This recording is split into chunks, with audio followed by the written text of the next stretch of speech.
Welcome to the Building Design Primetime Podcast, focused on providing valuable information for anyone looking to undertake a new build or extension project. We'll share our tips, tricks and stories from a building designer's perspective.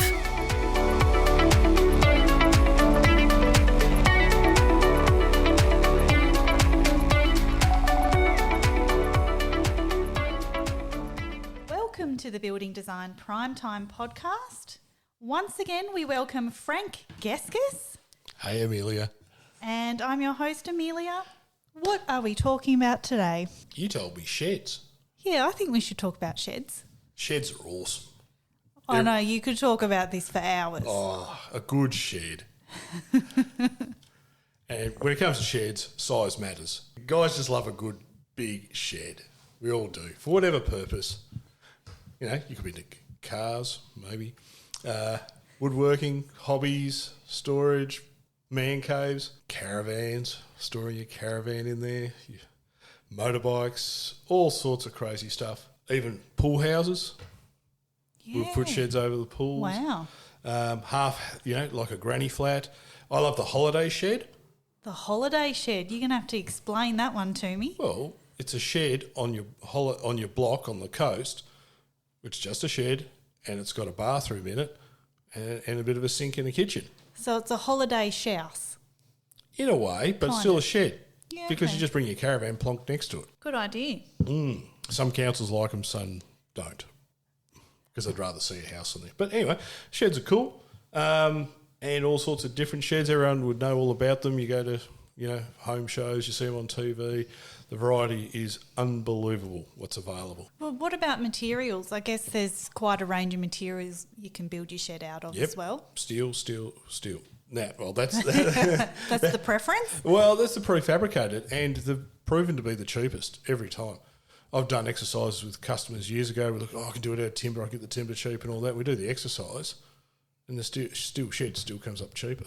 And it's a kit. You've got to think of it like a kit. If you go for a standard shed, it's a kit. And you get professionals that can put them up, and they put them up real fast. But we can still do custom design sheds. Yeah, certain manufacturers will let you, some won't. Also, the roof shapes can vary a lot too. You've heard of Quaker barns and all these different types of sheds. Some shed manufacturers will do a skillion roof. We've spoken about roofs before, just one pitch. So not all of them can do it. So you've got the options, lots of options. Shed manufacturing companies or your big brands and stuff, it is amazing what options you can get with these things. And so what are the rules sort of around what you can put on your block? Like, are there regulations around like how close you're allowed to be to a boundary? Or Yep. Same as houses at the end of the day, if you're looking from the residential point of view. So you've got to meet all the same requirements for, if it's a shed that's used as a shed, not as a house, it's a Class 10 under the National Construction Code. So it still has to meet all the planning requirements. You can't build over an easement. If it's bushfire doesn't really come into it when it's isolated and it's non-habitable, i.e. it's not a house or has habitable rooms in it. It's just purely a shed. You keep it off the boundary metre generally, and it's fine. So you just do the basic checks, and that's why you see so many of them. Bang for your buck.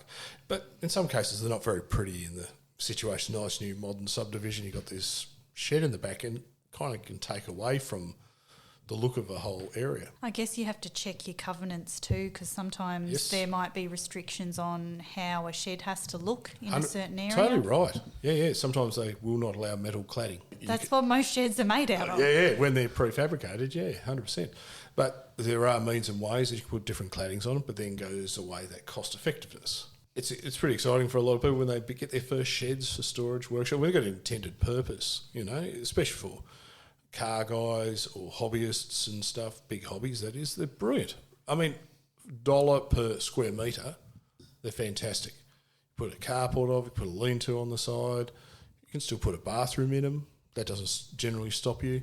Put a bathroom inside your shed, then it probably turns into a doghouse for most of the blokes. But there's plenty of ladies who've got sheds as well, I've seen that. I'd love a big shed to put all stables and Yeah, all your horsey all stuff. horse Yeah, it's stuff, brilliant. tack and Yep, hay bales. exactly. And there's plenty of ladies that, want to have a shed just as much as a guy does. It's what your actual usage, what you want to use it for. And be very clear. And making sure you get your sizes right. You can get all these different types of roller doors. There are limitations on size and doors and things like that. But you go to your manufacturer and it's customising it to suit your needs. It's really cool. Then it can change to, I want to put a spare room in there, or I want to make it into a studio, or, make it into something that it's wasn't intended for a class 10, because of non-habitable. People want to turn it into habitable. So how do you do that? That sounds like it could be a bit of a process. Well, okay, if you do it at the very start, a lot of the manufacturers will then design your shed to suit a class 1, which is habitable. Easy. They do it as part of their design of the shed.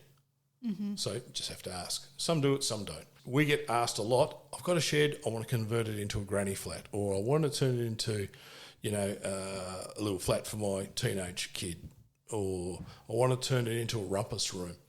All those types of things. Now, if it's already been built, it's really hard to do that. And one of the classic problems we have is the footings. The footings are designed for a shed. The footings for residential, or some to live in, habitable, don't comply. They have to be bigger. And that's just what the code says. Some of the really old sheds didn't even put plastic underneath the slabs, so it's not waterproof against moisture rising up through the concrete. And that becomes a problem as well. But we can waterproof on top and do some other tricky things. And it can be an expensive process to convert it. So I do recommend people be very sure that that's what you want to do, whether you want to convert it to habitable. Or make the provisions for it at the beginning if it's Make the provisions and have it on the record. It's in the council. They know that it's like that, the building surveyor. There's lots of photos of the construction. Saves a lot of hassle. And it's not that big a change at the end of the day. Yeah, but they're brilliant. Love them. But in some cases, when you convert them all into a house, and we have a lovely term for sheds that turn to houses called shouses, it can be done really well and can be good bang for buck depending how you do it, as long as you don't customise it too much, and it can be a really economic way. But the thing that I'm probably most critical of them, they still look like a shed. So it's designing the right type of shed to convert to a house. And some people just love a shed converted to a house. We've done plenty of it, and the customers are happy as. It's exactly what they wanted. I guess you're a little bit limited as to the design of it as well, because I guess at the end of the day, most of them look like a shed. Very much so. But you can put different claddings on it. You look at your windows, you are limited with your windows, your doors. You're also limited in the amount of windows and doors you can put on there too, because some of the manufacturers rely on the sheeting to give the bracing to the structure. Mm-hmm. So there is a reasonable amount of limitation. So you've got to do a lot of research on it. But we've had plenty of clients, it's their dream, they want to have a house. They're a good shack option too, though. Oh, definitely. What about for the people that are not looking for some U-Butte, man cave, humongous Who would not want a monstrosity? man cave? What bloke, sorry, I'd say, or a lady, can you call it lady cave? Man cave, lady, woman? I don't know. Why wouldn't you want a cool space to hang out in and muck around in? Yeah, but someone might just want a little garden shed. Oh, garden sheds? Yeah. Like, what, do you still have to get, permission, like permits and all the stuff for that? No. If in the Tasmanian regs, I think it's 3x3, you don't need a permit. Excellent. That means I won't get into trouble for the one that I've put up. Well, it's fine, isn't it? It's 3x3. when you put your second one you get in trouble on. Yeah, okay. So you only allowed one of those. Only allowed one. Yeah.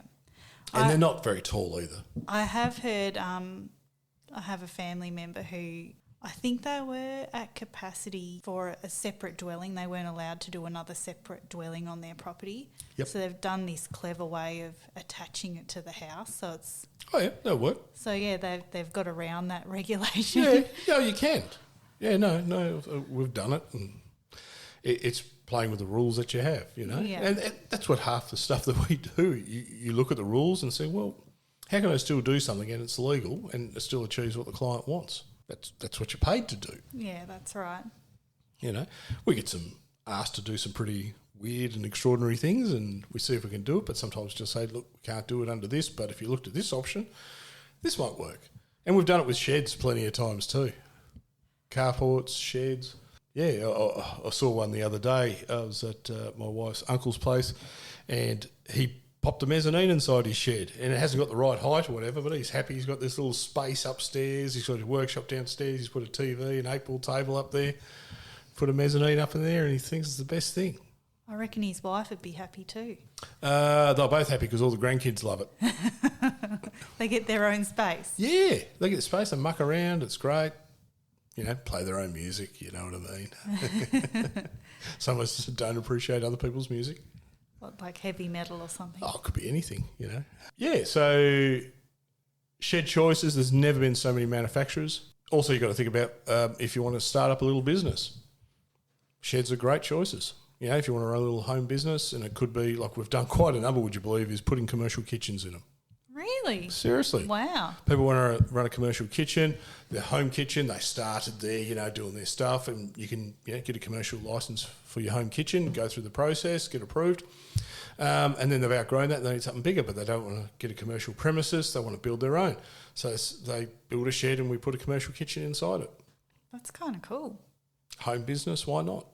And that's where they really come into their own, you know, because that is perfect for that type of situation. But I've seen other ones for art studios and someone, they're just doing a little bit of work from home, you know, auto electricians, but it's a single business at home. What about some weird and wonderful type sheds that we might have designed in the past? Was there something like a helicopter hangar or something like that? Oh, yeah, forgot about that. Yeah, up in the Highlands, that's right. We designed 2 helicopter hangars. Yeah. Well, that's kind of cool. You don't do that every day. No, but it's still a big shed with, instead of roller, it's got huge sliding doors on it, and they can just roll the chopper in there, you know, because up in the Highlands, the weather ain't real kind to you and the wind isn't real kind, so they need to protect the assets. Yeah, the biggest challenge was how we stored the fuel. Yeah, okay. Yeah. There'd be regulations around of course, and we met those and it wasn't a problem. But when you're up in the Highlands, like any building, they've got to handle snow load. So in Tasmania, that's called a climate zone 8, and up there we've got to allow for snow load within the structure. So there's additional bracing put in? Additional everything. The engineer has to recalculate it to suit the extra loading. Mm-hmm. But that goes for every building we do up there. Sure. Yeah. But yeah, I forgot about the hangars. Yeah. But they're brilliant for that too, because you need a big space or good size space, good open space, be able to work in there, move it in and out very easy. And choppers are great because I was surprised how light they are. So they just, are they really light? Yeah, they're able to, you know, with their gear, they're able to roll them into the hangar.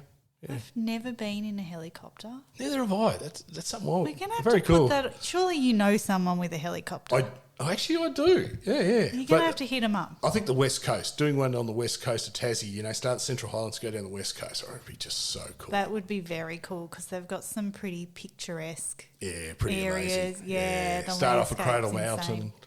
and then go down through there, down to Lake Sinclair and past. It'd be amazing. Yeah, that can be our next team bonding session. That's a lot of helicopters. It is. It was worth a try. Yeah, good luck on that one. You're going to need a Chinook. They probably don't have helicopters that big or enough in Tasmania. Oh, there's a lot of them. It's surprising how many choppers there are here. So sheds are incredibly versatile, especially for businesses and stuff too. So we do quite a number of those for customers. I've done dairy sheds. We're doing a function centre, and we're just using a shed, and they're going to dress it all up inside. Yeah, nice. Yeah. So they're brilliant things, but also don't have your expectations too high because in they have their limitations of what you can do with windows, doors, etc. And you pay for what you get for. I did one for a friend of mine for his business. It was 1,900 square metres, and it was for his pet supply business. He's still got it. It's 20 years later. That's huge. It was huge, 25 metre span. We're going a bit bigger, when I was talking about big sheds, size matters, this one did. And it was great, and it served his purpose well, but it flexed a lot in the wind and things like that. So it freaked him out a little bit at first, but they got used to it. But it's such a big shed, and they're done very cheaply for what they are, and they don't handle damage as well as a normal shed made out of hot rolled steel. So you hit them, they bend very easily. Yeah, I established that with the Bunnings one that I've put up. It doesn't take much to put a dent in it. No. Run the wheelbarrow into the side. Whoops. Yeah. So everyone should have a shed. That's the answer to everyone's problems. Get a shed. Get a shed. I love it. It's great. Put your trailer, put your car, caravans, etc. Like I've said. Choosing the right type of shed, you've just got to do your research, because there are, like anything, better quality than others, better service than others. I'd always recommend if there's a shed manufacturer that actually does all the install for you and does the slab for you all in one go, so you don't have to get a third party in, that'd be the way to go. So how do building designers factor into that? Do we have to do any work We do. for people that want prefabricated sheds? Yeah, they still need to apply at council, go through the planning process. It may need planning, may not. You still got to go to site where you're going to connect your stormwater into. In Tasmania, we have a rule where if it's under, I think it's 2.4 to the eaves, and I'm going to have to stand corrected on this, no greater than 36 square metres, you don't actually need to have a building permit. Really? Yep, just put a plumbing permit in to connect the stormwater to. You don't need a building permit, and generally don't need. You still need to check for planning, still need to check if you're over an easement or a pipe or any type of infrastructure, or if it affects the bushfire of the house on your house, if it's too close to the house. So there's a few factors to consider, but generally they're really easy to do. So what about custom-made sheds that are not, say, prefabricated? Like, for example, my dad has a 2-storey shed that we call the Taj, because it literally is like the Taj, in the backyard that overlooks probably everyone else's backyard, made out of, Besser block type material. What's the difference? Like, do you have to change the process to do a shed like that one? Yeah, so do a concrete block wall shed and put a roof on it. Yes, definitely, because what I mentioned before was aimed at prefabricated. It's all engineered, it's all designed to suit that site for that purpose. As soon as you want to change it, i.e. concrete block walls, for whatever reason why you want to do that, and there's nothing wrong with that, that then needs to be drawn up correctly. It's not prefabricated, it's not pre-engineered.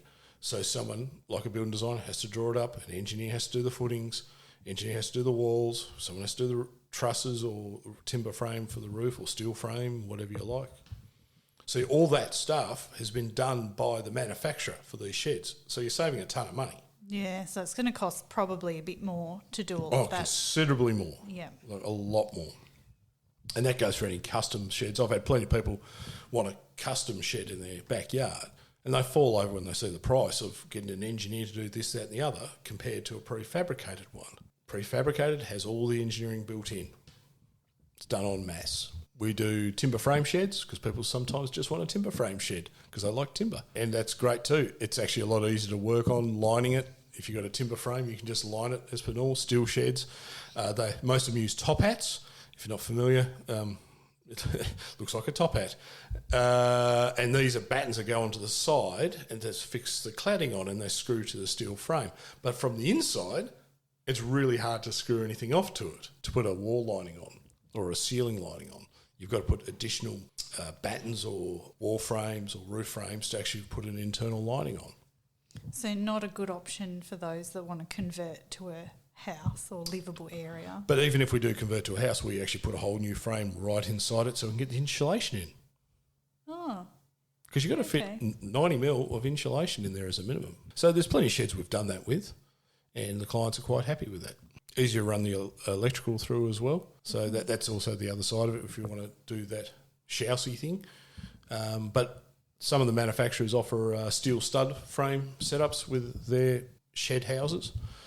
So that's another good option as well. So lots of things, but you haven't got into the carports and pergolas and stuff you can do with this stuff. Yeah, so would you extend that probably off the shed or standalone? We've done some huge carports just standing alone. You would definitely need that. Yeah. Definitely, yes. With all the cars and the car parts and the car bodies. Well, then I want then I'd want the shed so no one could see it. But then it's amazing. I've seen a lot of creative stuff done. Like I said, we've done pool houses with sheds, quite a number of them, and people line them and do all the stuff they want to, and it's worked well for them as long as it's well ventilated with the pool. I was going to say, how does that go with moisture? Yeah, you vent them really, really well. Yeah, it's the only way to do it. It's only as good as your imagination most of the time and talking to these manufacturers. But like everything, check with the designer and go through the process. Do I need a permit? Am I building over an easement? It's going to affect my bushfire. Is it actually allowed under planning? Some places only allow certain size sheds. That's the other thing you've got to consider as well. So a building designer is really helpful. Pay them a little bit of money and they can do a whole heap of research for you and saves any hassle. It's really easy to do. That's what we do all day, every day. Check all the restrictions. Do we do a lot of sheds here? We used to do a lot more, but generally we haven't because it's been a lot easier because you generally don't need permits and people do their own checks. I don't know if they've done them properly. That's another matter. I think I've predicted in the future there's going to be a lot of people getting caught out where they haven't done the checks properly and they've built over a stormwater line or a sewer line or they've affected something else. So is that illegal works then? Yep, illegal works, and then you've got to go through the sewer or sewer and water authority or the individual councils and see if they'll let you keep it if you build over their pipe. Ouch. Yeah, it can be. So do you have to have a building surveyor sign off after a shed's finished? Not under the category 2, Cat 2, where you don't need a permit. No. Doesn't even need an inspection, just the plumbing inspection on the stormwater. That's only for prefabricated? Prefabricated. Yep. Now, if you go bigger than that, you go through the normal process with using a designer, building surveyor, council, plumbing and permit authority. That's all normal. If you go over the 36 square metres or you do something a bit different or you trigger planning or trigger a whole heap of stuff, but you've got to check all the restrictions within your own municipality, and any designer will be able to help you with that. What about sheds on a slopey block? Ah, yes. Because they sound like they could be a little bit of a pain. It can be. Most sheds are designed for concrete floors. That's what I've noticed. Nearly all of them are concrete slab. Yep, that's right, because it's quick, it's easy, it's cheap. So when we've got a bit of a slope, then, like we go to site, we take a whole bunch of levels, we'll send a surveyor out to do that, and we figure out how much height do we have to lift it, cut it. It's the other way too. You might have to cut into the site and build retaining walls around it. So it's two ways. Cutting in's fine. You can put a retaining wall around your shed. We've actually done it where retaining walls are part of the walls of the shed as well. Makes it a little bit neater. You don't have that gap between the shed and retaining wall and all those leaves and stuff fall in there. Mm-hmm. Bit more tricky. The other way where the shed's hanging out of the ground, generally we build up with blockwork walls and they've got to be filled with compacted gravel, slab on top, and then the shed sits straight over the top. It comes down to economics and where people are at with everything, because that cost to get that slab either dug in to the ground or hanging out of the ground can jump a lot, like a huge amount.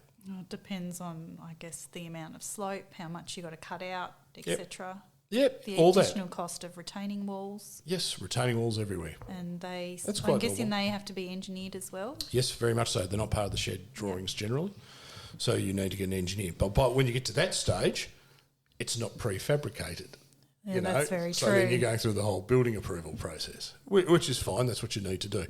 And lucky for us here in Launceston and Hobart, there's not a lot of flat sites. We all live in valleys, so that's where you actually see a fair bit of that. And no way around it, really, because you want to be able to drive in and out of your shed nice and easy. I saw a perler while I was on holidays where someone designed their driveway to go into a garage, and I was just walking around this suburb and had a look, and they had these aluminium ramps on the driveway to the front of the garage door. And I looked, and basically they messed up the levels. Oh, no. And the driveway's too steep, and where it met the garage, they're either going to stick the nose of the car in or scrape the rear of the car. So they built these ramps, and it looks like they were bolted down so they can get in and out of the garage properly. That does not sound ideal, though. I looked awful. I hate to think if it rained. Oh, no. Yeah. That's sad. Yeah, it talks about getting your levels right. Yeah, with sheds, it's like anything with when you're doing your house or whatnot, it's getting the heights right, make a comfortable drive in and out, back a trailer in, or just making it usable. It's using your smarts, and that's where the designers and architects can do that for you. That's why we take levels, to make sure it works. Well, that was sheds, everyone. Until next time, we'll see you again.